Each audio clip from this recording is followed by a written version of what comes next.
हिमाचल उच्च न्यायालय में उप मुख्यमंत्री समेत सीपीएस मामले पर अगली सुनवाई 7 दिसंबर को। हिमाचल उच्च न्यायालय में उप मुख्यमंत्री समेत सीपीएस मामले पर 7 दिसंबर को अगली सुनवाई होगी। न्यायालय में आज हुई सुनवाई के बाद अगली तारीख 7 दिसंबर तय की गई है। हिमाचल प्रदेश सरकार द्वारा नियुक्त 6 मुख्य संसदीय सचिवों को लेकर 3 याचिकाओं के माध्यम से चुनौती दी गई है। इस मामले में आज सरकार की तरफ से वकील ने पक्ष रखते हुए मामले की सुप्रीम कोर्ट में चल रही सुनवाई का तर्क दिया और कहा कि देश के कई अन्य राज्यों के मामले भी सुप्रीम कोर्ट में चल रहे हैं, इसलिए हिमाचल के इस मामले की सुनवाई भी सुप्रीम कोर्ट में होनी चाहिए। उन्होंने बताया कि उच्चतम न्यायालय में इस मामले की ट्रांसफर की सुनवाई अगले सप्ताह तक टल गई है। इसी के चलते प्रदेश हाई कोर्ट में मामले की अगली सुनवाई 7 दिसंबर को रखी गई है। यहाँ पर भाजपा विधायकों द्वारा जो Satpal Satti versus state of HP के नाम से रिट पिटीशन पेंडिंग है, उसमें 2 डिफरेंट मामलों को इकट्ठा सुनवाई के लिए लगाया गया है। एक मामला है जिसमें उन्होंने डिप्टी चीफ मिनिस्टर के पद को चुनौती दी है कि डिप्टी चीफ मिनिस्टर नाम का कोई संवैधानिक पद नहीं है तथा उनकी नियुक्ति को रद्द किया जाए। इस मामले में सुप्रीम कोर्ट से, विभिन्न हाई कोर्ट से ऑलरेडी फैसला हो चुका है। माननीय उप प्रधानमंत्री देवीलाल जी के मामले में ये उस सुप्रीम कोर्ट ने सेटल कर दिया है कि उप प्रधानमंत्री और उप मुख्यमंत्री के पद हो सकते हैं, परंतु ये जानते हुए भी भाजपा विधायकों ने जाने अनजाने में उस पद को चुनौती दी है। दूसरा मामला है चीफ पार्लियामेंट्री सेक्रेटरीज और पार्लियामेंट्री सेक्रेटरीज के एक्ट को चुनौती देने का। उस मामले में हिमाचल प्रदेश का जो कानून बनाया गया है विधानसभा द्वारा, उस कानून के तहत 2006 से लेकर, जैसे 2009 में मैं आपको बताना चाहूँगा, सतपाल सिंह सत्ती खुद सीपीएस रह चुके हैं, उस पद को एंजॉय कर चुके हैं। उसके पश्चात द्वारा से सीपीएस बनाए गए और वो मामला अब द्वारा जब नई सरकार बनी तो द्वारा, क्योंकि कानून है हिमाचल प्रदेश में, विधानसभा ने कानून बनाया है, तो उस कानून के तहत द्वारा सीपीएस बनाए गए। अब उस पद को भाजपा सरकार ने पहले बनाए थे, लेकिन अब उस पद को, उस एक्ट को, उस कानून को जो 2006 में पारित हुआ था, प्रदेश उच्च न्यायालय में चुनौती दी गई है। तो वो मामला लंबित है और उस पर सुनवाई जारी है।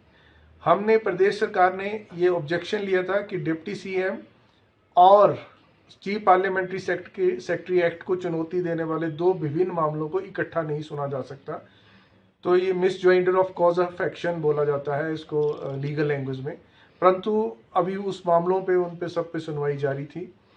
अब इस मामले की सुनवाई 7 दिसंबर 2023 के लिए की गई है।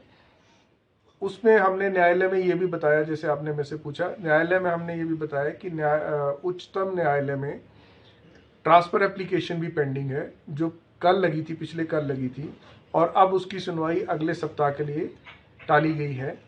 तो न्यायालय ने कहा कि ये सब बातों को मद्देनजर रखते हुए हम इस मामले की सुनवाई 7 दिसंबर तक टालते हैं और 7 दिसंबर तक संभावना है कि उच्चतम न्यायालय में भी इस मामले की सुनवाई हो जाएगी और जिस प्रकार से वहां से सुनवाई होगी उसी प्रकार से आगे जो भी फैसला होगा वो इस मामले में उच्चतम न्यायालय में कार्रवाई चलेगी। तो सुप्रीम कोर्ट में ट्रांसफर पिटीशन दायर की जाती है, वो आर्टिकल 139(39)A के तहत की जाती हैं।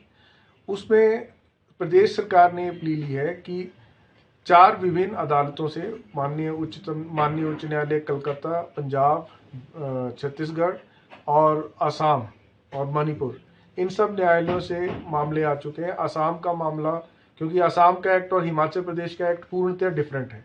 असम के एक्ट में उनको मिनिस्टर माना जाता था, हिमाचल प्रदेश के एक्ट में सीपीएस के पास ऐसी कोई पावर नहीं है, ना मिनिस्टर के बराबर की पावर है, ना ही उनकी पे एंड पर्क्स मिनिस्टर के बराबर है। तो हमने न्यायालय को बताया कि वो एक्ट बिल्कुल डिफरेंट है। जो विमलांशु राय की जजमेंट जिस पर याचिकाकर्ताओं ने अपना केस रखा है, वो हिमाचल के संदर्भ में लागू नहीं होती है, परंतु क्योंकि ये बाकी प्रदेशों के मामले उच्चतम न्यायालय में पेंडिंग है, इस वजह से इस मामले को भी उच्चतम न्यायालय में ही सुना जाए, ताकि एक बार पूरे देश में ये मामला, सीपीएस की नियुक्ति को लेकर किया गया मामला सेटल हो सके। इसलिए प्रदेश सरकार लार्जर पब्लिक इंटरेस्ट में उच्चतम न्यायालय में गई है। आज यह मामला जस्टिस ठाकुर और जस्टिस संदीप शर्मा जी की कोर्ट में लगा था और आज इस बेंच में एक नए जस्टिस आए हुए हैं। उन्होंने कहा कि हम लोगों ने इस मामले को देखा है और हम लोग इसको पूरा डिटेल में देखेंगे और हमने जो प्रेयर्स ली थी आज, वैसे तो यह मामला as far as my petition is concerned, that is PIL number 19/2023 Kalpana Devi versus state of Himachal Pradesh है, जिसमें हम लोगों ने इनसे बात कही है कि हम लोग कॉन्स्टिट्यूशन के मैंडेट को बचाने के लिए आए हुए हैं इस पिटिशन में। और इसके साथ साथ हम लोगों ने एक इंटरिम एप्लीकेशन लगाई थी कि तब तक इस इंटरिम एप्लीकेशन को स्टे दे दिया जाए, इस ऑर्डर को जो अपॉइंटमेंट ऑफ CPS है उस ऑर्डर को स्टे किया जाए, क्योंकि ये केस पता नहीं कितने दिनों तक चलेगा और ये जो पब्लिक एक्सचेकर का जो पैसा इंजॉय किया जा रहा है इन CPS द्वारा, उसको रोका जाए। परंतु कोर्ट का बेंच आज नया था, तो कोर्ट ने कहा कि हम इस केस को 7 दिसंबर 2023 को सुनेंगे। इसके उपरांत एक बात और सामने आई है कि स्टेट ऑफ हिमाचल प्रदेश ने under article 139A constitution of India के तहत एक ट्रांसफ़र पिटीशन सुप्रीम कोर्ट में लगाई है, और ताकि इस सिमिलर इश्यूज़ जो इस CPS के सिमिलर इश्यूज़ हैं, चाहे वो स्टेट ऑफ वेस्ट बंगाल से रिलेटेड हो, चाहे छत्तीसगढ़ से रिलेटेड हो, एवं चाहे वो पंजाब हरियाणा हाई कोर्ट की जजमेंट जगमोहन भाटी व दूसरी हो, उनको वो सिमिलर इश्यूज़ जो हैं वो सुप्रीम कोर्ट में पेंडिंग है। इसलिए इस सेम पिटीशन को सुप्रीम कोर्ट सुने। पिछले कल वो वहाँ पे लगी थी, परंतु उसको वहाँ पे कल जो है वो अर्जन हो गया, नेक्स्ट वीक के लिए वो रखी है। अब अगला मामला जो है दोबारा यहाँ पे सुना जाएगा और यहाँ कोर्ट ने कहा कि 7 दिसंबर को सब वकीलों को जिन ने यह फाइल की है पूरी तरह तैयार रहना है, स्टेट को भी तैयार रहना है, कोई ऐसा एक्सक्यूज़ नहीं दिया जाएगा।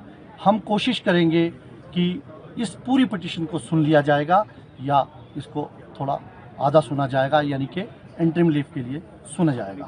Thank you. ताज़ा खबरों से जुड़े रहने के लिए हमारे चैनल को सब्सक्राइब करें और बेल आइकन को दबाना ना भूलें, ताकि हर खबर की नोटिफिकेशन आपको मिलती रहे।